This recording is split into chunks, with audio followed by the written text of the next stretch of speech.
मालदा पश्चिम बंगाल से खबर। पंचायत बैठक के दौरान तृणमूल के दो गुटों में झड़प हो गई। इस विवाद में खून खराबा हो गया। दो तृणमूल पंचायत सदस्यों के पति गंभीर रूप से घायल हो गए। तृणमूल पंचायत अध्यक्ष के पति और उनकी टीम ने कथित तौर पर उन्हें लाठियां और लोहे की छड़ों से पीटा। यह घटना गुरुवार शाम मालदा के मोथाबारी विधानसभा क्षेत्र के रतबारी ग्राम पंचायत क्षेत्र में हुई। बताया जा रहा है कि पीड़ितों के नाम फेकू मोमीन और नासिर अहमद हैं। दोनों की पत्नियां रतबारी ग्राम पंचायत की तृणमूल पंचायत सदस्य हैं। वो गुरुवार को तृणमूल उपाध्यक्ष सविता चौधरी के पति गोपाल चौधरी द्वारा बुलाई गई पंचायत बैठक में शामिल होने गई थी, लेकिन बैठक के दौरान अचानक दोनों तृणमूल गुटों के बीच झगड़ा और विवाद शुरू हो गया। आरोप है कि इसी विवाद के चलते तृणमूल पंचायत प्रधान शमसून नेहर के पति नासिर अहमद सागर ने अपने गिरोह के साथ मिलकर फेकू मोमीन और नासिर अहमद की लाठियों और लोहे की छड़ों से पिटाई कर दी। उस पिटाई के कारण दोनों गंभीर रूप से घायल हो गए। स्थानीय लोगों ने उन्हें बचाया और रात में ही मालदा मेडिकल कॉलेज अस्पताल भेजा। घायलों में से दो का वहां इलाज चल रहा है और उनमें से एक की हालत गंभीर बताई जा रही है। हालांकि रतबाड़ी ग्राम पंचायत की तृणमूल प्रधान शमसून नेहार ने दावा किया कि उनके पति निर्दोष हैं। उनके मुताबिक फेकू मोमीन और नासिर अहमद को उनके पति ने नहीं पीटा था। वे उनके पति की पिटाई करने के बाद आम के बगीचे में छिप गए थे। उस समय ग्रामीणों ने चोर होने के शक में उनकी पिटाई की। हालांकि वास्तव में क्या हुआ ये जानने के लिए जांच शुरू कर दी गई है। पुलिस रिपोर्टर रामचंद्र की रिपोर्ट। বলছিলাম কেন আপনাদেরকে মারধর করলো? আমাদেরকে আজকে উপপ্রধান মিটিং ডেকেছিল।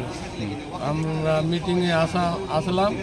এবার প্রধান সাহেব ওখানে গন্ডগোল লাগিয়ে দিল, আমাদেরকে মারধর করতে লাগলো। তখন আমরা কিন্তু ভয়ে কিন্তু জঙ্গলে লুকিয়ে যাই।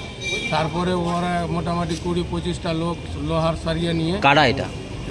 প্রধানের নাম নাসির আহমেদ, সাগর আর হাসুদা, এই তিনজন মিলে আরো 20-25টা লোক মিলে আমাদেরকে মারা। কাকে কাকে মেরেছে? আমি আর রাসেল। আপনারা কোন দলের? আমরা টিএমসি। আর যারা মেরেছে? ও টিএমসি। বলছি উপপ্রধানের নাম কি যে ডেকেছিল? গোপাল চৌধুরী। উনি প্রধান তৃণমূলের।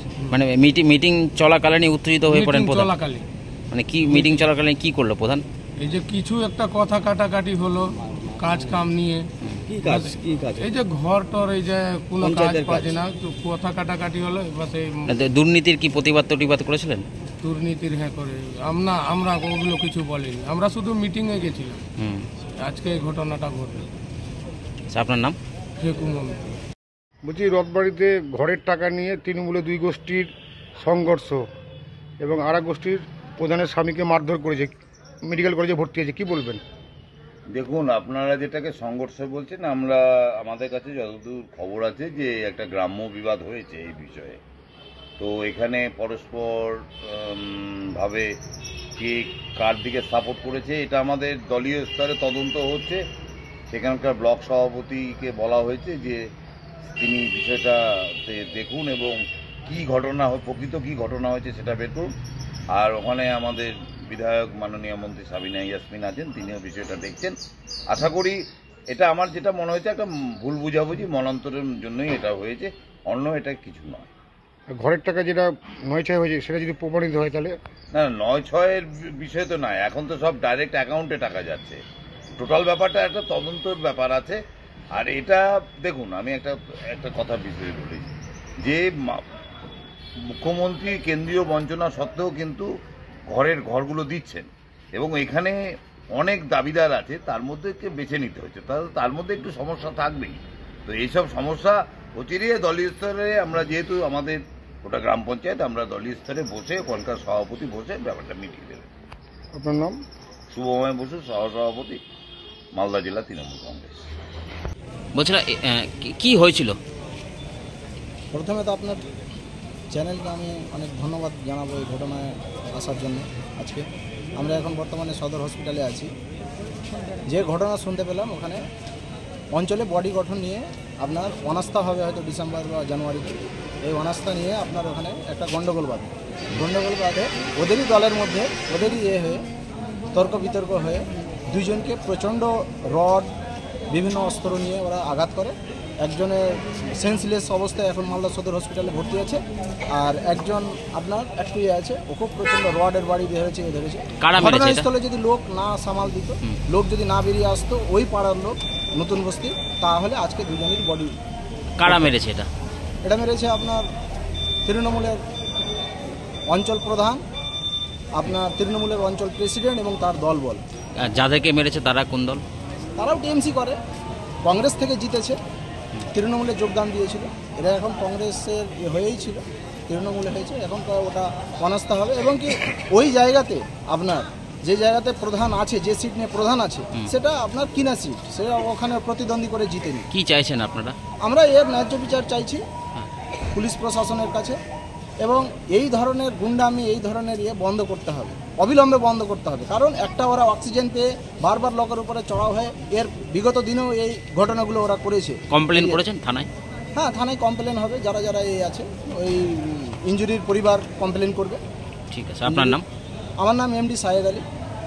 মোথাবাড়ি বিধানসভায় রথবাড়ি অঞ্চলে যে ঘটনাটা ঘটেছে, তৃণমূলের মধ্যে তৃণমূলের ব্যাপক গণ্ডগোল মিটিং চলাকালীন, এবং এমন মারধর হয়েছে যে হসপিটালে ভর্তি করতে হয়েছে। ওই এলাকাতে মন্ত্রী আছেন, জেলা পরিষদের মেম্বাররা আছেন, তারা এক এক সময় বলেছে এই এলাকায় সেরকম কিছু করলে বিজেপিকে মেরে হাত পা ভেঙে দেওয়া হবে। এইটা আপনাদের টিভির মাধ্যমে আমরা শুনেছিলাম। এখন বিরোধীদেরকে মারা তো দূরের কথা, ভোট যত আসবে নিজেদের মধ্যে লড়াই করতে করতে তৃণমূল দলটা থাকে কিনা পশ্চিমবঙ্গে, এটা নিয়ে একটা চিন্তার ব্যাপার। কারণ অনেক রথী মহারথী তৃণমূলের মোথাবাড়িতে থেকে তাদের দল চলাচ্ছে, তারপরেও যদি নিচু তলাতে এরকম মারধর হয়, এবং মারধরের অবস্থা এমন পর্যায়ে গেছে যে জেলা হসপিটালে ভর্তি করতে হচ্ছে, তাহলে সাধারণ মানুষ ভোটের সময় কিভাবে নির্ভয়ে ওই এলাকায় বিচরণ করবে এবং ভোট দিবে, এটা নিয়ে আমরা চিন্তাতে আছি। প্রশাসন এখনো নিরপেক্ষ হচ্ছে না, প্রশাসন সমস্তটাই তৃণমূলের দলদাস হয়ে কাজ করছে। এই পরিস্থিতিতে সাধারণ মানুষ চিন্তিত। ভারতীয় জনতা পার্টি প্রশাসনকে এখনো বলছে নিরপেক্ষ হওয়ার জন্য, এবং সাধারণ মানুষের আস্থা যেন ফিরে আসে ওই এলাকায়, এবং সাধারণ মানুষ যেন ভরসা নিয়ে বাড়িঘর থেকে বেরাতে পারে তৃণমূলের দুষ্কৃতীদের হাত থেকে বাঁচার জন্য। সেই ব্যবস্থা যদি প্রশাসন করে, তাহলে মালদা জেলার মোথাবাড়ি এলাকার লোকজন নিশ্চিন্তে ঘুরতে পারবে, এবং প্রশাসনকে এটা করার জন্য সমস্ত রকম